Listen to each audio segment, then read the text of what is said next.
Assalamualaikum warahmatullahi wabarakatuh. Perkenalkan, nama saya Nurwinda dengan NIM 2003096 dari kelas B Prodi D3 Rekam Medis dan Informasi Kesehatan. Di sini saya akan menjelaskan terkait tugas yang telah diberikan, yakni tentang jaringan komputer. Jadi di sini saya akan menjelaskan apa itu prosesor, bagaimana peningkatan kinerja pada saat ini dari awal sampai akhir. Baiklah, prosesor adalah IC yang mengontrol keseluruhan jalannya sebuah sistem komputer dan digunakan sebagai pusat atau otak dengan fungsi melakukan perhitungan dan menjalankan tugas. Cara kerja komputer sendiri adalah menerima input, memprosesnya, dan menghasilkan sebuah output. Komputer adalah serangkaian sistem yang terdiri dari perangkat keras dan perangkat lunak. Kini, komputer adalah bagian dari kehidupan sehari-hari. Selanjutnya, di sini ada beberapa jenis prosesor. Yang pertama, prosesor Intel, yang kedua prosesor AMD, yang ketiga prosesor Apple, yang keempat prosesor Cyrix VA, yang kelima prosesor IBM, dan yang keenam prosesor IDT, yang ketujuh prosesor Transmeta.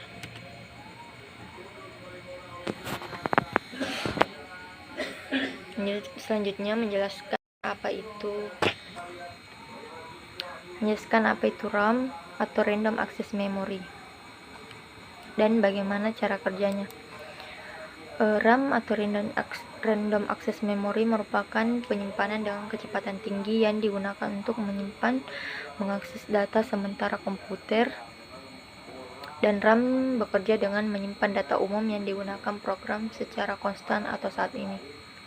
RAM juga memiliki kemampuan untuk menampung atau menyimpan pengolahan data sementara. RAM pertama kali ditemukan oleh Robert Dennard. Setelah itu, Intel memproduksi RAM untuk pertama kalinya pada tahun 1968.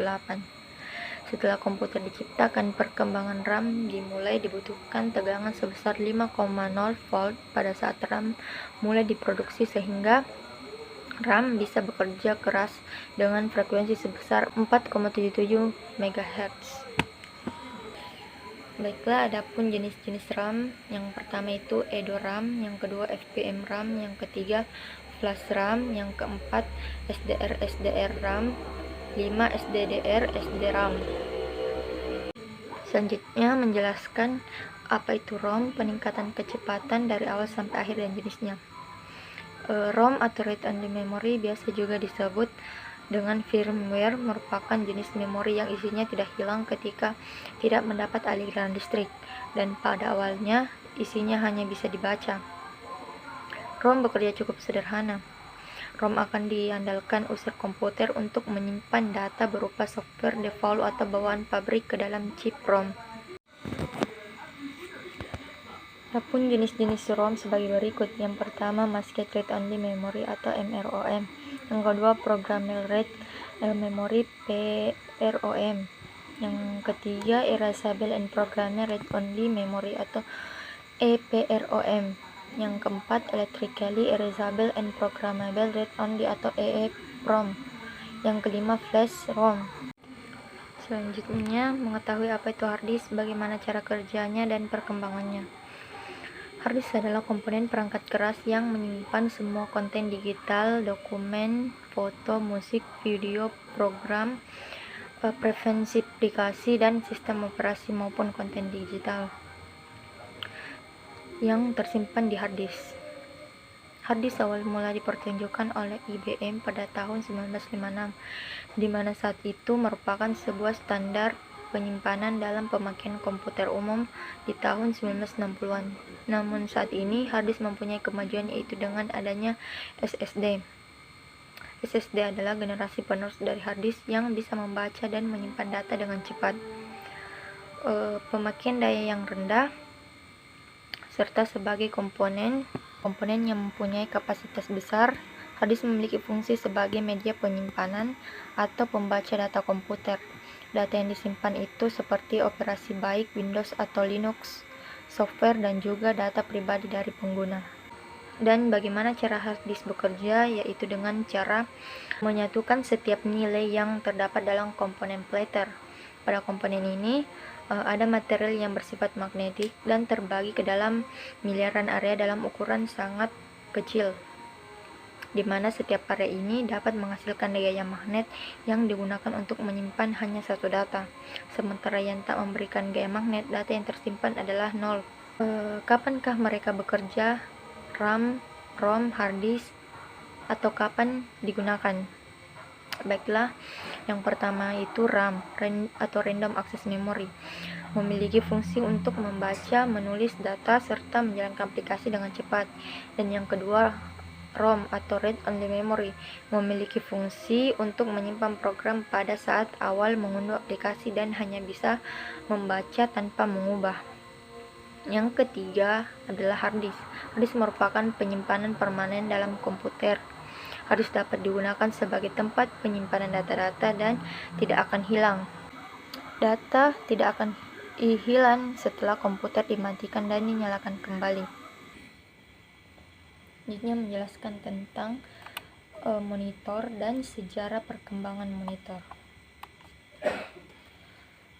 Monitor merupakan sebuah perangkat keras atau hardware dari sebuah komputer yang berfungsi sebagai output.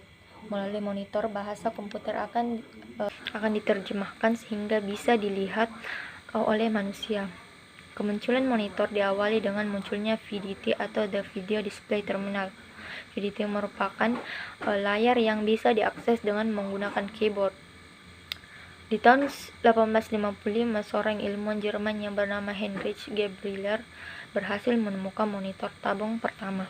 Pada saat itu, monitor yang dibuat oleh Heinrich masih berbentuk tabung. Namun, pada tahun 1897, Fernandi Bernoulli menemukan teknologi sinar katoda yang bisa digunakan pada monitor tabung tersebut. Jadi, pada tahun 1897, Fernand Bernoulli menemukan teknologi sinar katoda yang bisa digunakan pada monitor tabung. Perkembangan monitor tidak terlalu pesat di tahun 1859. Sampai dengan 1930, monitor masih tetap berbentuk tabung.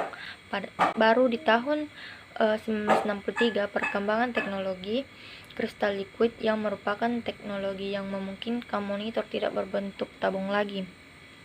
Dan mulai tahun 2000-an sampai sekarang, teknologi monitor semakin berkembang pesat.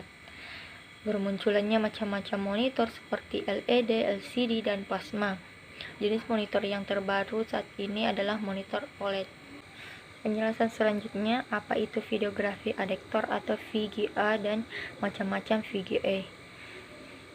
Baiklah, Video Graphic Array atau VGA adalah sebuah standar tampilan komputer analog yang dipasarkan pertama kali oleh IBM pada tahun 1987.